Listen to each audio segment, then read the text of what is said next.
তুমি মা? এই আমারই ঘরে তুমি কোথা থেকে এলে?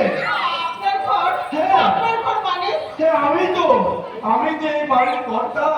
আশুতোষ বললি? আশুতোষ বললি? হ্যাঁ। ঠিক